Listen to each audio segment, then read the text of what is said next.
Hello everyone, I hope you all are fine. आज हम 11th accountancy के अंदर जो हमारा बैंक रिकन्सिलेशन स्टेटमेंट है उसके अंदर हमने अपनी लास्ट वीडियो के अंदर स्टडी किया था उसका मेथड कि जब हमारे पास कैश बुक का डेबिट बैलेंस दे रखा हो तो हम क्या ट्रीटमेंट करेंगे, कौन कौन से आइटम्स जो हैं वो हम उसके अंदर ऐड करेंगे और कौन कौन से आइटम्स को हम सब्ट्रैक्ट करेंगे। तो उसी के बेसिस पर एक क्वेश्चन है, उसका परफॉर्मा मैंने आपको लास्ट वीडियो में समझा दिया था बहुत अच्छे से। तो उसी के बेसिस पर आज हम ये न्यूमेरिकल सॉल्व करेंगे। देखिए, हमें बैंक रिकन्सिलेशन स्टेटमेंट बनानी है, ठीक है। ये हमारे पास 31 मार्च 2018 का डाटा है। यहाँ पर हमारे पास कैश बुक के अकॉर्डिंग जो बैंक कॉलम है उसके अंदर डेबिट बैलेंस दिया हुआ है 3,72,000 का। इट मीन्स हमारे अकाउंट में ये पैसे डिपॉजिट है, ठीक है। एसेट्स हमारे, भाई डेबिट बैलेंस हमारे लिए क्या होता है, एसेट्स होता है। अब सेकंड है कि क्रेडिटर्स को चेक तो इशू कर दिया लेकिन बैंक में वो प्रेजेंट ही नहीं हुआ। ये सारे आइटम्स हमारे पास दे रखे हैं। Dividend received by the bank but not entered in the cash book, interest allowed by the bank, checks deposited into bank for collection but not collected by bank up to this date, bank charge, a check deposited into bank was dishonored but no intimation received, bank paid house tax on our behalf but no information received from bank in this connection। ये सारी information हमारे पास given है। तो अब हमने जो last video के अंदर परफॉर्मा पढ़ा था उसमें उसके अकॉर्डिंग हम इसको सॉल्व करते जाएंगे, ठीक है। सो देखिए सॉल्यूशन, यहाँ पर हम क्या लिखेंगे ऊपर, बैंक रिकन्सिलेशन स्टेटमेंट कब बना रही है, कब की, एज ऑन 31 मार्च 2018, ठीक है। अब यहाँ पर हमारे पार्टिकुलर्स आपको बताया था, इधर क्या आ जाएंगे हमारे पार्टिकुलर्स, और ये हमारा इधर क्या आता है, प्लस आइटम्स। जो जो आइटम्स हम प्लस करेंगे और अगर माइनस करेंगे वो इधर लिखेंगे हम, ठीक है। अब देखिए ये हम रुपीज में होते हैं हमारे पास। अब देखो हमारे पास जब क्वेश्चन कहाँ से स्टार्ट हो रहा है, मैंने बताया था कौन सा मेथड है कि जब डेबिट बैलेंस दिया हो कैश बुक के अकॉर्डिंग। तो देखो डेबिट बैलेंस हम यहाँ पर लिखेंगे debit balance as per bank column, ठीक है, ऑफ द कैश बुक। हम सीधा भी लिख सकते हैं debit balance as per cash book. Plus में या माइनस, देखिए हमारे पास ये बैलेंस दे रखा है तो ये प्लस ही हमारा डेबिट साइड है, तो 3,72,000। अब हम देखेंगे कि हम कौन कौन से आइटम्स जो है वो ऐड करेंगे और कौन कौन से आइटम्स जो है वो हम क्या करेंगे, माइनस करेंगे। हम यहाँ पर क्या कर लेते हैं, थोड़ा गैप रख लेते हैं, ठीक है। यहाँ पर हम ऐड का ले लेते हैं और उधर हम लेस का ले लेंगे। तो अब देखिए हम क्या करेंगे, रफली यहाँ पर लिख लेंगे। पहले देखो debit balance as per bank column, ये हमने लिख दिया। अब फर्स्ट एंट्री देखो, चेक इशू टू क्रेडिटर्स। भाई हमने मतलब मैंने क्या किया, क्रेडिटर को चेक इशू कर दिया। अब मैंने क्रेडिटर को चेक इशू कर दिया। अब देखो बैंक रिकन्सिलेशन स्टेटमेंट बना रही हूँ मैं, अपनी कैश बुक को बैंक वो की जो पासबुक है उसके साथ मैच कर रही हूँ। तो मैं अपने के अंदर चेंज करूँगी कि क्या ऐड करना है, क्या सब्ट्रैक्ट। मैंने आपको लास्ट वीडियो में भी यही चीज़ बताई थी। मैंने चेक इशू कर दिया लेकिन बैंक में वो प्रेजेंट ही नहीं हुआ पेमेंट के लिए। मैंने जिसे चेक दिया था मैंने इशू कर दिया। अब मान लीजिए देखो 72,000 का चेक था, मैंने इशू कर दिया। मैंने क्या कर दिया, अपने अकाउंट में से क्रेडिट कर दिया। भाई किसी को पेमेंट देते तो कैश बुक में तो क्रेडिट होती है, लेकिन उसको बैंक में प्रेजेंट ही नहीं किया गया। मतलब बैंक में उसकी कोई एंट्री नहीं, क्योंकि उसे प्रेजेंट ही नहीं किया। कोई वो जो कस्टमर है जिसको इशू किया वो बैंक में लेकर आएगा, प्रेजेंट होगा जब भी तो वो एंट्री होगी।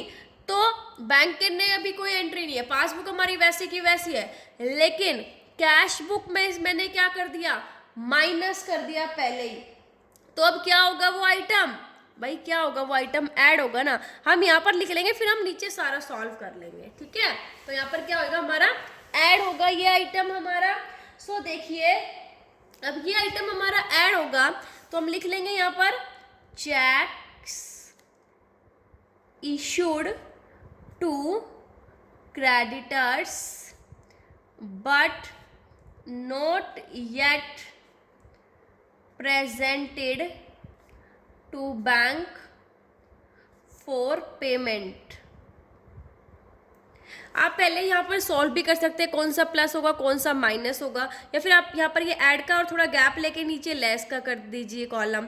ऐड जो हो रहे हैं उनको ऐड करते जाइए, जो लेस हो रहे हैं वो लेस। अभी हमारे पास ये ऐड का हो गया तो हम 72,000 किधर लिखेंगे, इधर लिखेंगे। ठीक है, सेकंड देखते हैं हम, dividend received by the bank but not entered in the cash book. देखिए डिविडेंड रिसीव हो गया, ठीक है, बैंक ने डिविडेंड जो है वो रिसीव कर लिया हमारा, लेकिन हमने कैश बुक के अंदर कोई एंट्री नहीं की है।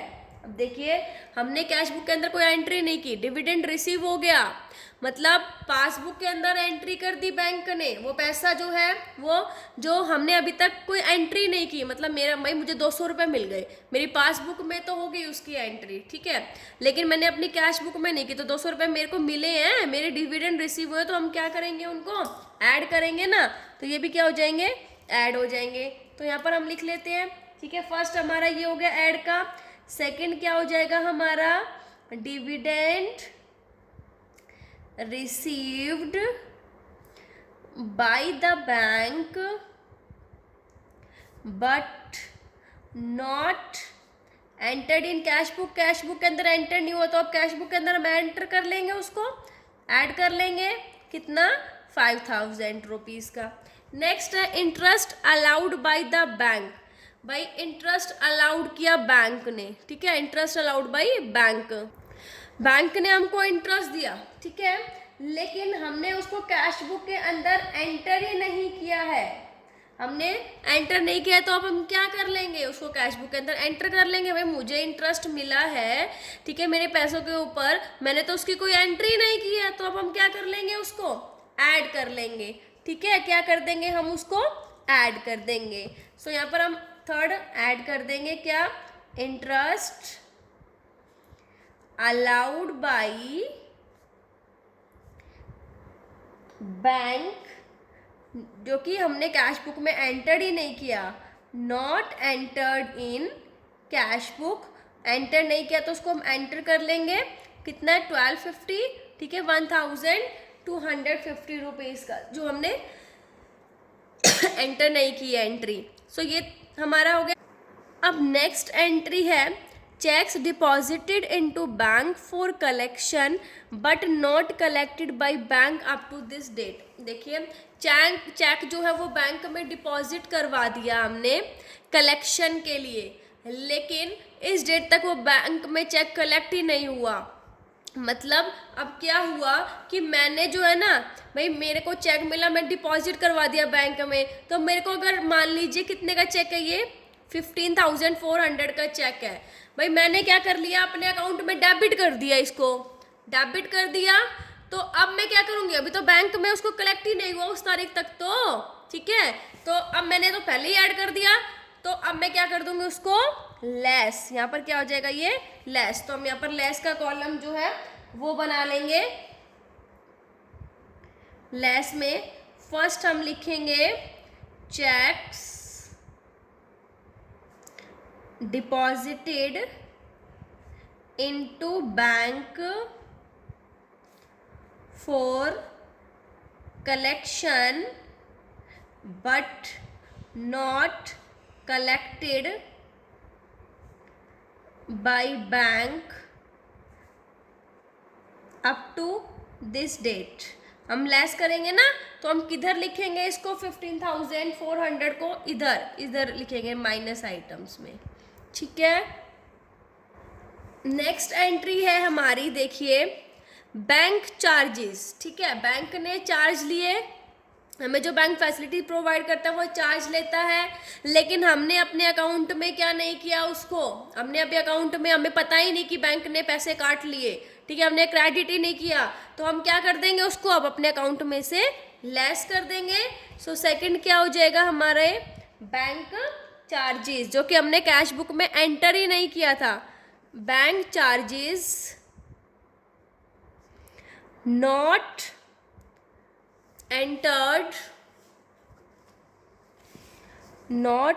Entered in cash book. So ये हमारे पास माइनस करेंगे तो कितने हैं, ये हमारे पास है 200 के। नेक्स्ट एंट्री जो है, ठीक है, वो हमारी है a cheque deposited into bank was dishonoured but no intimation receive. मैंने बैंक में चेक डिपॉजिट करवाया, वो डिसऑनर्ड हो गया, लेकिन मुझे उसकी कोई इंटीमेशन ही नहीं मिली। भाई मैंने बैंक में चेक डिपॉजिट करवाया तो मुझे लगा क्लियर हो जाएगा, मैंने अपने अकाउंट को क्या कर लिया, डेबिट कर लिया। भाई मुझे लगा कि मेरे पास जो है वो कितने 320 रुपये आ गए, लेकिन वो तो डिसऑनर हो गया। तो अब मैं क्या करूँगी, भाई नहीं होगा वो क्लियर, तो अब मैं क्या कर दूंगी, माइनस कर दूंगी। ये क्या हो जाएगा, यहाँ पर माइनस हो जाएगा। सो थर्ड आइटम जो है वो हमारा देखिए ये है a cheque deposited into bank was dishonoured but no intimation received. ये इधर आ जाएगा 320। अब नेक्स्ट देखो, bank paid house tax on our behalf but no information received from bank in this connection. Bank ने हमारे बिहाफ पर, हमारे अकाउंट में पैसे थे तो क्या कर दिया, हाउस टैक्स पे कर दिया, लेकिन हमें इसकी कोई इन्फॉर्मेशन ही नहीं मिली, तो हमने कैश बुक में एंट्री नहीं की, कैश बुक में कुछ क्रेडिट ही नहीं किया। मेरा तो पैसा उतने का उतना है, बैंक ने कर दिया अपने पासबुक में, लेकिन मेरे में नहीं है, तो अब मैं क्या करूंगी, हाउस टैक्स दिया तो मेरे को माइनस करना पड़ेगा ना, तो ये क्या हो जाएगा, माइनस हो जाएगा। सो जो हमारी फोर्थ है वो क्या हो जाएगी, bank paid house tax on our behalf, जो कि हमने कैश बुक में एंटर्ड ही नहीं की, not entered in cash book. ठीक है, सो देखिए अब यहाँ पर हम क्या कर देंगे, उसको माइनस कर देंगे, ये हमारा कितना हो जाएगा 350।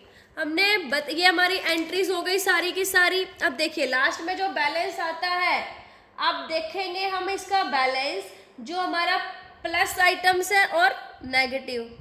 सो यहाँ पर जो होता है वो हमारा प्लस का बैलेंस होता है और यहाँ पर हमारा माइनस का। सो प्लस में हमारा था 3,72,000 प्लस 72,000 प्लस 5,000 प्लस 1,250, तो ये आ जाएगा हमारे पास 4,50,250।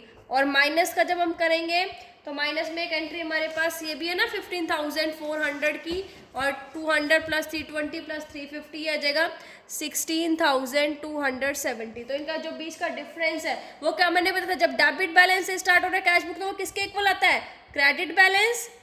मतलब जो डिफरेंस आएगा वो क्या होगा, credit balance as per passbook. तो इन दोनों का डिफरेंस आ जाएगा, जब इनको माइनस करेंगे तो 4,33,980। सो आई होप आपको ये क्वेश्चन जो है समझ आ गया होगा। Thank you, stay safe, stay home.